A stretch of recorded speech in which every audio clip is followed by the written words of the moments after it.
Hi guys, welcome back to another podcast. A bit of a role reversal here today. I'm going to be asking Josh from Urban Village Pizza quite a few questions. It's been a little bit random really, mate. Like most people, it's been such a tough year. But in a nutshell, lockdown happened, I stopped doing what I was doing before, my social media accounts all dried up, lockdown came and we had no source of income. We didn't really have another choice. We had to just think of something that we could utilise both skills.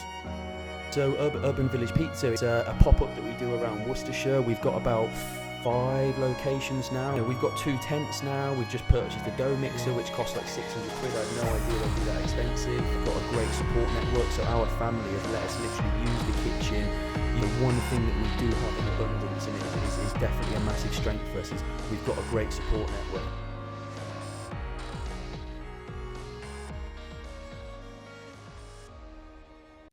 Hi guys, welcome back to another podcast. Obviously, we're going to have a bit of a role reversal here today. I'm going to be asking Josh from Urban Village Pizza quite a few questions, just like we did previously with myself. And we might get a different sort of view on your business and how we've got on. We had some amazing support, didn't we, in the last one? Yeah, definitely. It feels a little bit different being on the other side, but should be good. Yeah, no, we had some really good response, and that's the reason we're doing the podcast, isn't it? We want people to have a platform, or if they're running a small business and they're not sure, they're looking to grow it, and just, I think, find people in the journey rather than completed the business and had the success. We had a lot of people sort of in the same boat as us, didn't we? And they all wanted to know more, which was quite cool. Yeah.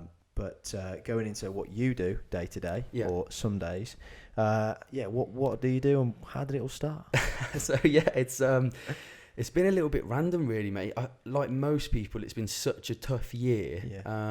But it was literally start of lockdown, so we're probably looking like March, April time. I was doing something a little bit different before. I've run social media platforms for other people as sort of my main job for the last couple of years. But in a nutshell, lockdown happened, I stopped doing what I was doing before, my social media accounts all dried up, lockdown came and we had no source of income.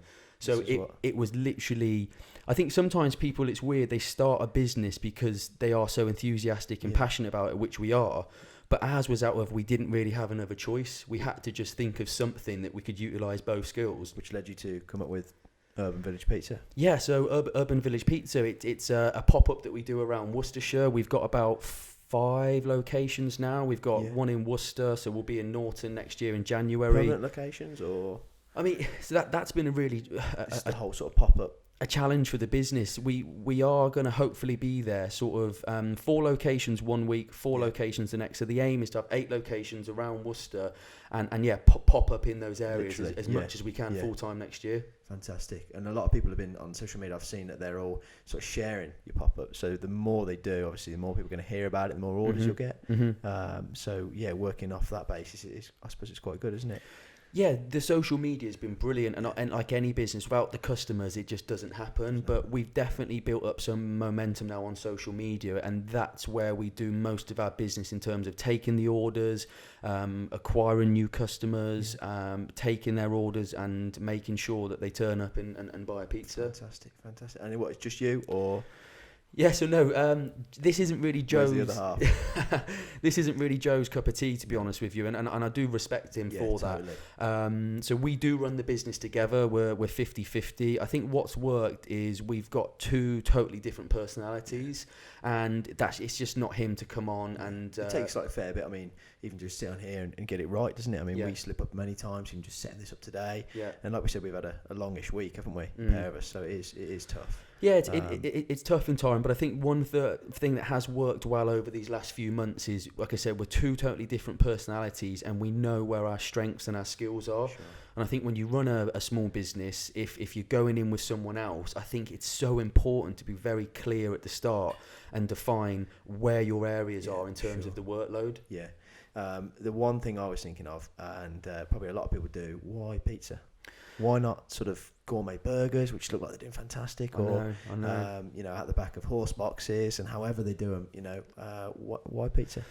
I mean, for me, the whole street food market and industry has absolutely boomed. Yeah. Pizza, it was. I still. You've seen the Christmas markets at Worcester, haven't you? With all the stands and everything from cheese to anything? Well, Joe's background has been a chef for the last sort of 7 years. He's worked in Australia, New Zealand, the UK. I've been a bit of a foodie. And I just think we thought with pizza, we could put our own spin and twist on it and be super creative. And Joe does have a little bit of experience previously. Yeah. More like a kitchen assistant. Don't get me wrong, he wasn't a head chef or doing anything like that. No. But Liv, actually, so for those who don't know, Liv's my girlfriend and it's Will's sister. But she actually saw some things pop up on Instagram around pizza pop-ups. Right. And she showed me. So it sort of just started off from there, really. I mean, I was in the gym today and I told you, a pizza wagon just went straight past. Yeah. Not just any ordinary one. It was like a horse box, like I mentioned a minute ago. And they just convert out the back of it, don't they? Yeah, and that probably leads you to use that certain oven. Definitely, but the more research that I've done now, so yeah, hence the oven. So we use the Ooni oven, which has been unbelievable. I think they were like they're in the top 40. I think they were like 33 or 36 fastest growing company this year in 2020. Maybe something to do with the lockdown and the good weather we had. Definitely. To have a go. Most people use the oven for like at home use for personal parties. We've sort of like flipped it on its head a little bit and we're using it to run a business. Right. A lot of other people are now. There's like community pages on Facebook which we're part of with like What's their social media like? So they're like if it's anything like yours. Well, they've got like 220,000. They're verified, and actually, it took us about 3-4 months, but they finally shared us on their page. See, it doesn't seem much, but really, it's a big thing, isn't it? Yeah. How many other people do you think are using this Ooni oven and are doing exactly what you're doing? To be honest, I've seen a lot of people around the UK now. We've been speaking to people from as far north as Scotland, down in London, in the Midlands, Finland, Iceland, America. It's all over. Yeah, it's crazy. Yeah. So hopefully next year what we want to do is get some of them to come over Yeah. and do a bit of a guest spot on some of our events and stuff. Fantastic. So with this Ooni oven, your pop-up tent, your sort of day-to-day or your typical day would be, you plan it in advance where you're going to be. Yeah, it's one thing I'd say to people if you're looking to get involved in the street food industry. There's so much work involved in the prep work. The stories I heard from you about like you're set to go in this X area, maybe Droitwich or something, and then suddenly this has popped up and you can't. Yeah. Pardon the pun, popping up everywhere, but.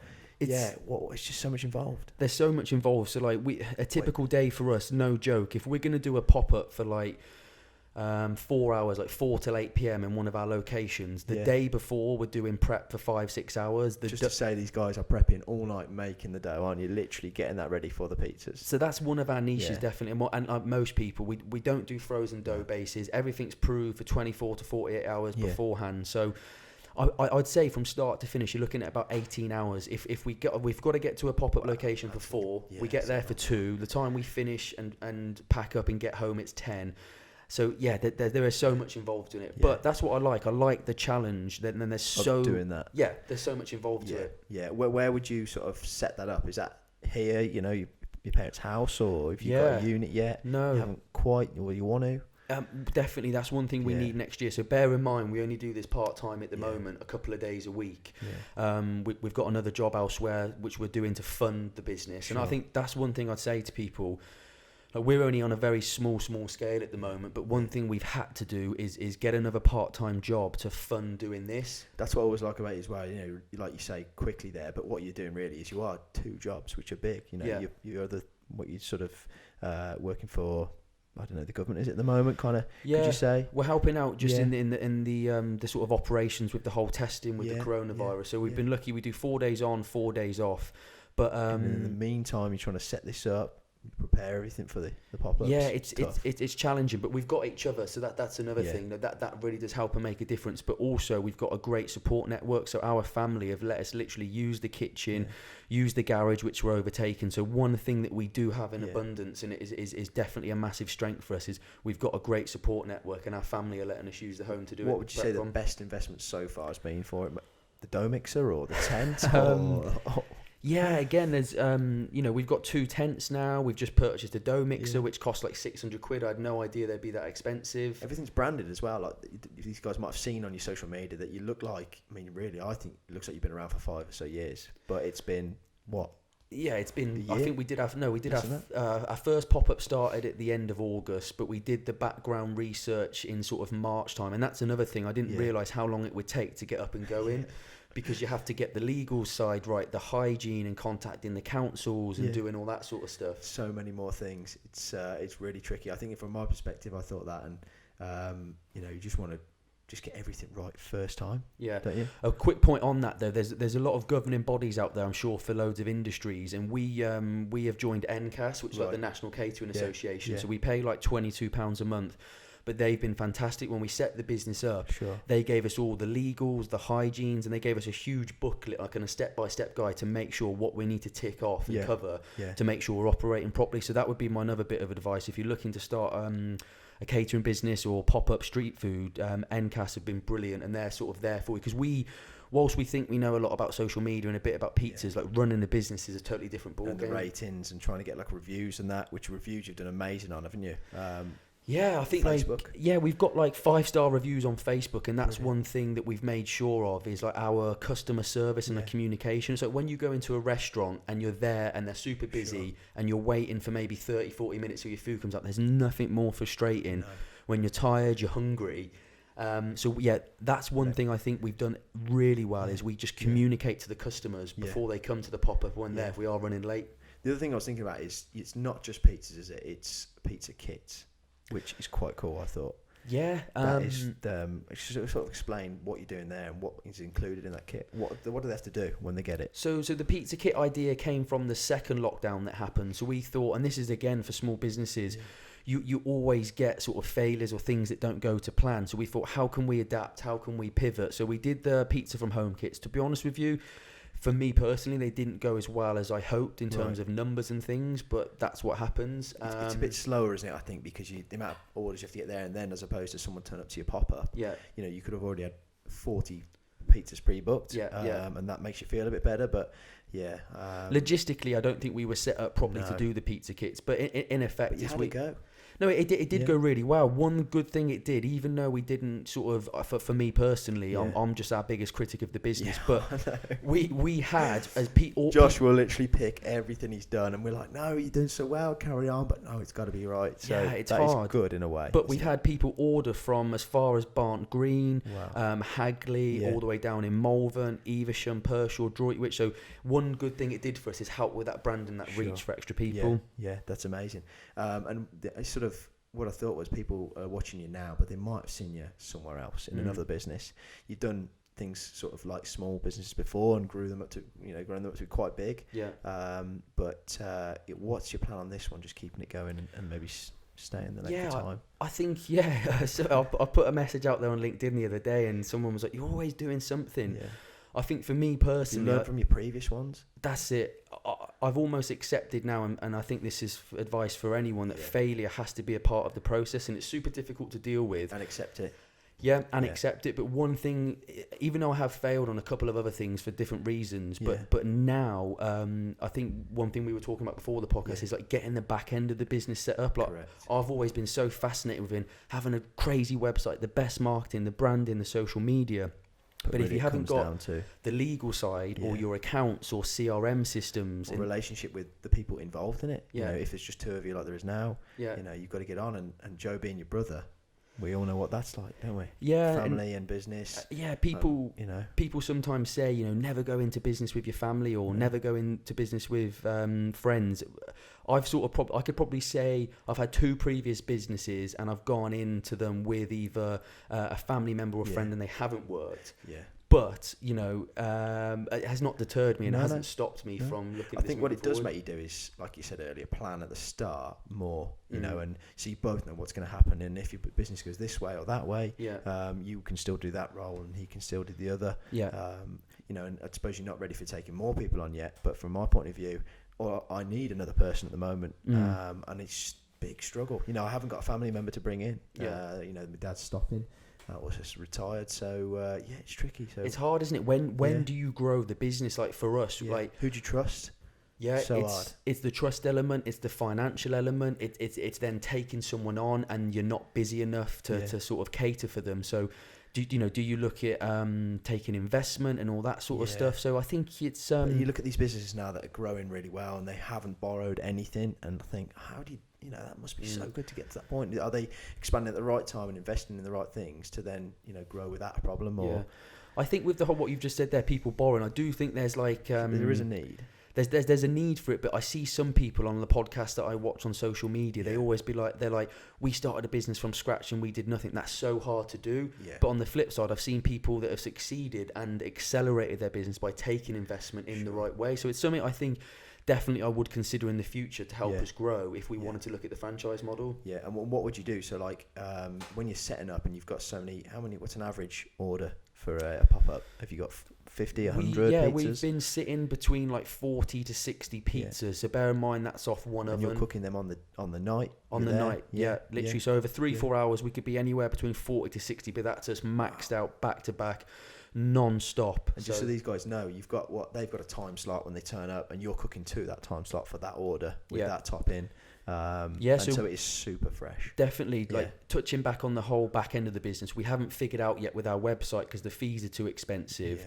So if you order on the website and pay, they take to a higher percentage. Sure. So at the moment, we do all our bookings through Facebook and Instagram. We give them 15-minute time slots. You can do card payment on the day, but with the whole coronavirus and stuff, we do everything prepaid. Wow, so there's no queues, but also we know what to prep and there's no waste as well. And just expanding in the future. If you get a third oven, will that happen? Yeah, we've got the second oven now, so we did Malvern for the first time. It went really well. Amazing reviews. We've got the bigger 3x3 meter tent now, 2 ovens. So one thing I've found though, and I've spoken to people in the industry, making pizza is a lot slower and harder to get out and get. To get a good pizza though. Not necessarily a good pizza, yet there is that, but like these guys that are doing loaded fries and burgers and all that sort of thing, they can produce more food more quickly. And what we talked about the other day, with Domino's, when we're thinking about, you wanted to do extra things like cheesy chips or whatever it is with bacon, little on loaded fries, you call them. I think that what we were saying at Domino's big selling point is when you buy a pizza, the stuff that comes with it, and you've spent 60 quid just on some chicken pieces. So that's something you might. Yeah, we've got to look at increasing our average order and expanding on that, but we're going to change the menu in January. We're going to keep our first menu as a classic menu. Yeah. We're going to have 6-7 totally different different pizzas. Brilliant. Hopefully we're going to add some dessert options and one side option on there as well. But that's when we go full time. Like we don't have the time to do that at the moment whilst we're running part time. Yeah, and so to grow it, are you just going to stick with social media, or your website you're talking about now, that's not ready to take orders yet? But it's just advertisement. Are you coping with that, or? We are coping with it, and don't get me wrong, like on social media you can always appear and look a lot bigger than you actually are. Yeah, and we get messages that make us feel like that, don't we? With both businesses. But no, we're gonna stick with social media, absolutely. The ads work really well. So again, anyone that's starting a small business out there, I sometimes have people come up to me and ask me a few questions, but we've done it before and we've seen the value. Like spending a little bit of money, £5 a day over 4 or 5 days in terms of reaching your customers and the right audience does make a difference. And if it's a promo like your pizza ones you've had done, which are really good by some of the guys or yourself, and you sponsor it, and then you watch the views just really, really increase, don't you? And also your followers, hopefully. But it's a tricky situation for, like, if people are thinking about doing it, do you do a custom sponsor where you pick the area, pick the customer, or do you do it to just like Instagram's recommended related people? There's so much involved with the sponsored ad side. I mean, if you've grown an organic audience, you can let Instagram do it automatically. That works really well. And more people like that who interact with you anyway. Absolutely. But for what we do, I think picking like your location, so like 10 miles of Droitwich, people are like pizza, choosing the age category, you can be a lot more specific doing it that way. That's probably the best way. Or what you could do is jump on the radio and hit that and smash it as you did. I was very lucky to hear that. It sounded quite good. No, that was really good. And again, they reached out to us on Facebook and seen what we've done. They've interviewed us a couple of times now. It was good. Again, the guy was pleased to turn up, and Joe and Josh had literally had the whole setup ready to go. I think some companies might just expect an interview, but you managed to give him a taster, give him a pizza, didn't you? Everything, he actually came. Justin came to the pop up in Malvern on the weekend, bought a pizza, and it went really well. All things like that. I think you have to celebrate success and you have to build on momentum. And small successes, which are massive for, like, you and I, isn't it? Really, stuff like that, and Joe. and I think he's going to learn even more, isn't he? Really, from what he was doing before. Yeah, definitely. You know, for Joe, what's been the best thing for me? But you always hear people out there. Like I listened to a few podcasts this week where people go, "Oh, it's not about the money," but they only say that when they've made the money. Yeah. Obviously, we're doing this because we've got ambitions to have our own house. It's a big motive, isn't it? It is a big motive, but for me, another great thing is like having my smaller, younger brother and seeing him succeed and him grow and him improve. Like that's a big driving force for me, and I do feel a bit of responsibility to make it work. Joe is how old is he? He's about 25, so he's about 25, 26. And you're 29, 30 next year. So there's about 3-4 years difference in between us. Yeah, but it's almost like a big difference in like what you've done business wise and Joe, and it's nice, like you said earlier, for you to teach him all of that. And bring him into that world. Don't you think? Yeah, definitely. I think, like I said, you know, I've learned a lot over the last few years on some of the businesses that I've done, some that haven't gone so well. But one good thing I've taken from that is experience. Yeah. And for me, maybe sort of some top tips out there to help grow a small business is making the right decisions is vital. Sometimes you can be so quick to make a decision, and sometimes you've got to make quick decisions. But the overall picture, making the right decision is so important to taking it to the next level. Speaking of that, I think the other thing I wanted to sort of touch on is that from businesses that haven't worked, maybe one in particular people might know of, risk is a big thing, isn't it? How do you deal with that? What do you take risk differently now? You've had a bit of an upset and you're coming back fighting now. Yeah, I mean, or just the same way. The whole risk in business, but like I said, we're working 48 hours a week in another job, so. It's not like we've quit and we've not done and we've dropped everything and we have to make this work. We've been a little bit careful, but the risk side. So like we've been going 3-4 months. Every bit of money that we've earned, we've put back into the business. So that could be a bit of a risk because we've started for 4 months. What if we don't do it next year? But we've invested in dough machines, in tents, in ovens. So you hear it from people out there who start businesses. It takes a good while to get up and going, and that's one. It's hard to tell yourself that you might not make money for the first. What is it, like 2-3 years? I don't know. You keep telling me you bought this, you've bought that. I know it's another expense, but you have to tell yourself that it's just an investment, isn't it, long term? Yeah. And like one of the investments we want to do next year. So with our pizza pop up, we sort of go with we've got an Italian style pizza that's American inspired and British crafted. We should probably talk about that. Maybe the flavors, shouldn't we? what's probably your top two? So like I think we did it the other day. It's surprisingly as sort of basic as it sounds, but the margherita and pepperoni is always the most the most well sold. Yeah. But with the pepperoni, we had like honey and chorizo, so we mix it up duck a little one? bit. Did I hear a duck one? The duck goes well. The chicken pesto. It's weird. Like when we do the pop-ups, they're all sort of there or thereabouts. There's not one that's sold much more than the other ones. No. But we try and go not too thick, not too chewy, but not those really thin, crispy ones you get. Hopefully people have mouth watering now. Yeah. We try and go in the middle, but what we want to do next year is I want to go to New York for 3 days and Italy for 3 days and then London to do a couple of days masterclass because our pizzas are good, but they can be better. Yeah. And that's something that we want to invest in next year, and hopefully we'll get a chance to do. Taste what they've got, maybe bring back a New York feel to some of your pizzas. But Christmas special. Yeah, we did the Christmas special. We thought we were being really creative and coming up with something new, but we launched it, and then within that week, you're seeing so many other people doing it. Some have done it before us, and some were crazy. The ideas they had, I mean, look at Walkers. What do they do every sort of different season? They have it. But no, that one did come up really well. Again, that's the one the Uni Oven shared, and both events that we've done, that's been the top seller. Fantastic, which has been good. So getting around from pop-up to pop-up, are you in a car at the moment? You're using yours? Yeah, so we're using the 2 cars. We definitely need a van, so that's something I'm trying to source at the moment. Plans-wise, you want to get one, or definitely we're going to get rid of my car, get a van. So if there's anyone out there that has as a van company or sells vans, I need to trade my car in. Nice Ford Custom, maybe Transit, something. Ford. Custom Transit. Yeah, something smart. Yeah. Okay, and so maybe touching back on locations. You've got 5 now. So we've got 5 locations now, and if for anyone starting a street food or pop-up business, like there's so much more work that goes into that than I initially thought.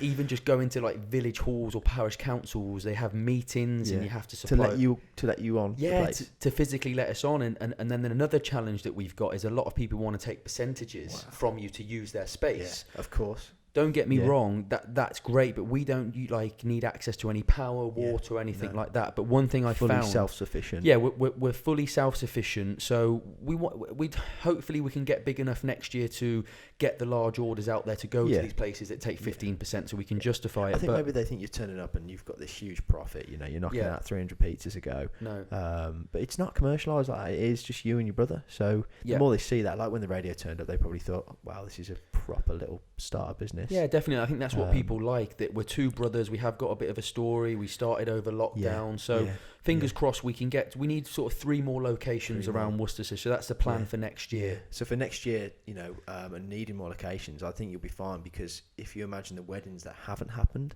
and that will, festivals as well. I mean, you're gonna jump on them. Definitely. Again, have you got any bookings at the moment for weddings? We've had a lot of people inquire for weddings, but nothing confirmed yet. But we've had 3 or 4 people reach out. I mean, my best friend was meant to get married this year. That didn't happen. Yeah. So I think did they finally, or? Yeah, they did, but it was like a very small. So hopefully we're going to celebrate that next year. Congratulations on that.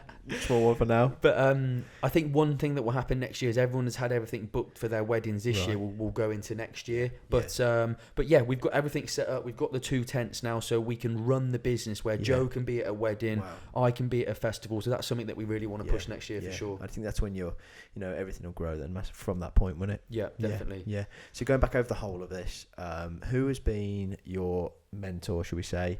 Who have you looked up to? Who's got you through it? Where'd you get your ideas from? Did you not use someone? Did you just go online? What should people look out for? I think, to be honest with you, we spoke about this on the podcast last time with yourself, with you having your dad as the mentor, which has really helped you, and now you've sort of grown and adapted the business yourself with social media and YouTube. Definitely. For me, it's and I think like everyone out there, when you're running a small business, you feel sometimes that you're in your own head and you're only making decisions for yourself, and you haven't got that support. Sure. One thing that I've done is, especially over lockdown, these last 9 months, whatever it is, I've tried to read like 2 books a month and listen to as many podcasts. And that's send me the book ideas. And I'll be honest, I don't read them. I'm not a book man, but I need to be. I've got another one, the 5 a.m. Club, to read. So, but I think that's helped you, hasn't it? Yeah, podcasts as well. Definitely books and podcasts. So from people who have run businesses. So I read the book on like Nike and Netflix. I'm just reading Starbucks at the moment. I did Coca-Cola. You haven't read my book yet? No, I haven't made one. Maybe in the future. But I think listening to podcasts, reading books, it can put you in such a positive mindset. Sure. And then one thing that we have in absolute abundance, and I think is vital in a business running forward to succeed, is having that support network. Family, but from having like you as a brother-in-law to do this with, for Liv as my girlfriend, who's so supportive of me, and you really do need that, because a lot of people say you can't have a relationship when you're trying to run a business. And from my parents, Bob and my mom, from letting us use the house and turn the kitchen upside down. So that's one thing that we've got. Storage, everything. Yeah. So not necessarily a mentor that I look up to, although there is a guy online, David Portnoy, I think he's called. He does those reviews. So maybe we'll have to try and get over to New York and see if he wants to review one of our pizzas. He's coming on next week. No, he's not. But no, like you say, next year we're going to do more of that, aren't we? Guests and everything. So, yeah, definitely. Yeah. So I think, is that pretty much it? I think so. Yeah, we'll be happy with that. But if you think you've learned something from this, then let us know. Or if you want to hear different things in another one, we've got so many plans, haven't we? Literally for them all. Definitely. Next year, look out. We will do a quick one before Christmas, just before we disappear, have a bit of time off. But other than that, thank you so much for watching. Definitely. Subscribe, like, comment. We're going to put this out on YouTube, and we're going to get it on our Instagram channels. And I think one great thing, Will's already started to get some engagement from people out there. So whether you're a plumber, or you're aspiring to be one, or you're a customer, same with us. We've already got some questions. If people are looking to start their own street food business or pop up, please get in touch. We're happy to network with people, and that's the point of the podcast, isn't it? Anyone out there that's aspiring to do something for themselves, small business owner, looking to do it, or you're a plumber and you want to leave your boss, you want to go on your own, go solo. Basically what's involved at the start. There's so many podcasts out there that just they've almost finished and completed it, they've got their success, and they sort of go over it very loosely, like we're in the mix of it now. And if we take you through this journey, it might be quite cool. Definitely cool. But thanks very much, everyone. Cheers, guys. Thank you. See you in the next one.